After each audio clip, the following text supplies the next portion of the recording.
Somebody sent me a message about spiritual martial arts, and I'm gonna go through what he says and my feedback on the spirituality and the martial arts. So he's saying, can I share more of the spiritual other aspects of the martial arts, like I did in my old videos? I think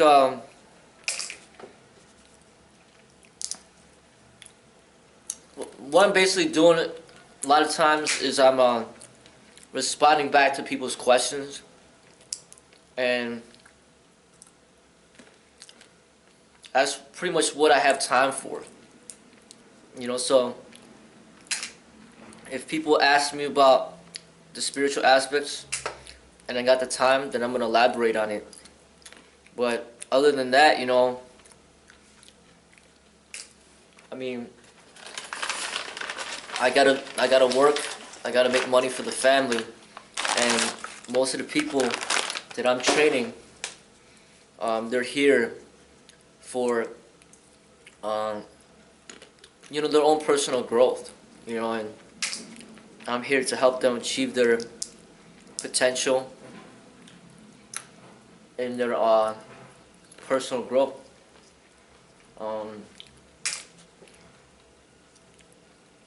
But I feel that I've made a lot of videos speaking a lot about the spiritual aspects of the martial arts, and I don't feel that there's a need to reiterate it unless people specifically ask me questions about it. So if you ask me more specific questions, then I could definitely make some videos to elaborate on those questions. Alright, so now we ask, do you think it's better to be a martial arts guru, a businessman of the martial arts, commercialized message, a street pastor, a monk, an Eastern spiritual guru, Buddha teacher of the martial arts?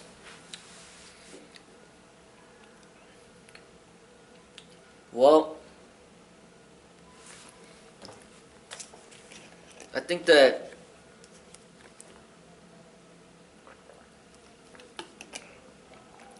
I feel that I had to, you have to adapt to the society. Like when you mention those things, a martial arts guru, the only person that I kind of think that uses that guru label in the realm of martial arts that I know of is Danny Insano. They call him a guru, and he's the only one that I could think of that actually uses that label. As far as a businessman in martial arts, commercialized, that's like everywhere. That's like everything that you find out there. That's capitalism for you. And that's like the karate schools, the taekwondo schools, the MMA. That's all the commercialized stuff. I mean, you pretty much, in order to even be available in the market, you gotta be commercialized to some extent, because that's the law of business, and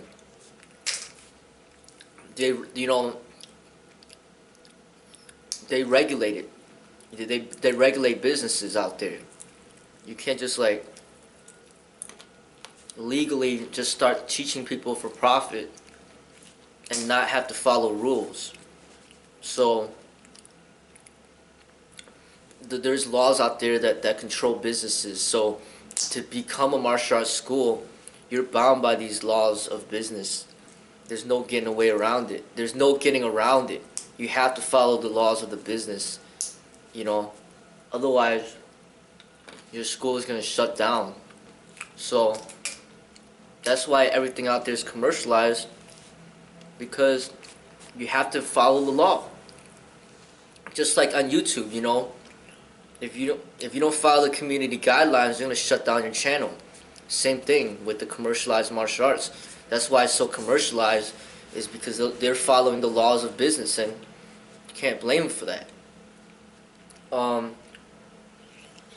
street pastor, when he talks about that, I think about Socrates, and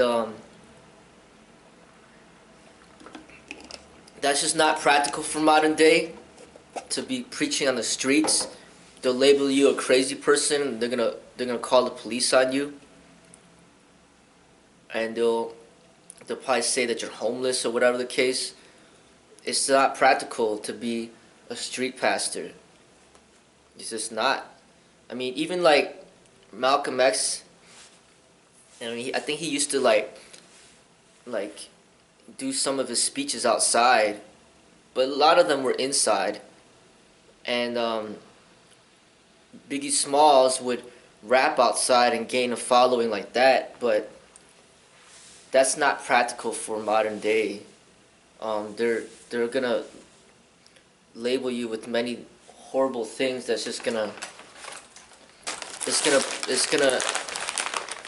diminish your ability to reach out to people when they label with you with all these horrible things. So in a way, I feel that what I'm doing right now by making these videos on YouTube, it's like being a street pastor and reaching out to people through the internet. That's a lot more practical for modern day, rather than going out there in the cold. And people don't want to hear this stuff, so I wouldn't do that. I think that's not a good way to go about it. Not at all. So he mentions a monk. I don't think that is the way either. First, I think that's like following tradition and just turning you into a robot and just like a dead spirit. It's like you're no longer an individual. It's like you're almost just like, it almost seems like you just become like an inmate. Like you just went to jail or something, where you don't even have a name anymore, and you're just a number, and you're just like everybody else, and you're just conform to a group, and you really have very little influence on the general population. You know, nobody even knows about you, and you're just basically surrounded by monks as well, and you're just like, you know, almost in a way hiding away from society. And if you hide away from society so much, how are you supposed to help the people within the society? It's like you just create your own little group of people and you just head off into the mountains and do your own thing. It's like you're not even in the society anymore. You're not, whatever you have to teach, you're not even teaching to begin with, but what you do have to teach, if you even have anything to teach, it's not even relevant for society because you're not even within the society yourself. You know, so it doesn't apply to them because you're living a whole different like community with different people that are basically, you're surrounding yourself with people that are just like you. You're not even engaged in society to help society. So I don't think the monk is the way, and they're also bound by tradition, and their rules are, you know, their rules are too strict. It doesn't allow creativity and freedom of expression. It's almost like they're like volunteering to go to jail. So I don't agree about the way of the monk. The Eastern spiritual guru, when you mention that, it makes me think of Osho. And that's his path, and that's a very difficult path to go in because you're going to be labeled and attacked by the government and its people. Anything that's related to spirituality, I feel, that it's so corrupted here in the West that when you try to take a position to lead people in that aspect, they're gonna try to label you as a crazy person or you're a cult leader or some bullshit. And it's just something that I think is there's too much um, there's too much of a conditioned response by the public to attribute negativity to that type of group, that I don't think it's the proper, I don't think it's a good way. It's not that it can't work, because Osho did make it work, but at the same time he went through a lot of like bullshit. I mean, the government was all over him and they wanted to they pretty much did kill him. The government was all over him and they did everything in their power to stop what he was trying to do. And even Martin Luther King Jr. and Malcolm X are representing somebody, that was in a way doing the same thing that Osho was doing, and then they both got assassinated. So basically, the Eastern spiritual guru path, I think Dalai Lama's taking that path as well. That's an extremely difficult path. I feel it's extremely difficult.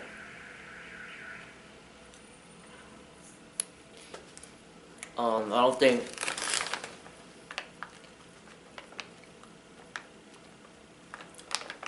I wouldn't take that path.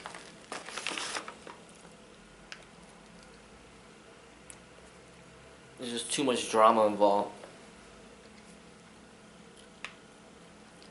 Alright, now, last one he mentioned, the Buddha teacher of the martial arts. I don't know what he means by that, but I feel that the martial arts teaching, anybody that's a real martial arts teacher will pretty much be transmitting the teachings of Buddha through the martial arts. So I feel that I'm already doing that, through your expression of the martial arts, the real martial arts, it will be basically teaching the ways of Buddha. It's not a religion, but it's a way of life. It's a certain way of seeing the world and a way of seeing yourself that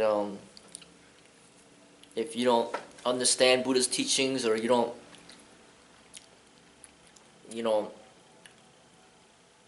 if you don't follow along with the way of what he was teaching, then you're not really practicing the real martial arts. You might be just practicing self-defense or something. But the way of Buddha is basically teaching you about that ego and understanding that ego, how to control that ego, teaching you about meditation, teaching you about awareness, teaching you about compassion and love and peace. Those are all very important aspects of the martial arts. And without those aspects, it's not real martial arts. So I don't think everything that's listed, I don't think either is better than another. I'm just going to say that everybody's path is,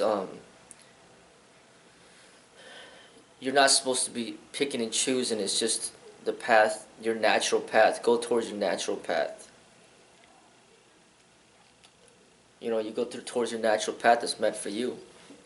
I don't think neither is better than another. It's just your natural path. Like Osho had his path, I have my path, Bruce has his path, Tony Jaa has his path, the Shaolin monks have their path. Everybody's gonna choose their own path, and then you basically just go with it. And that's how I feel.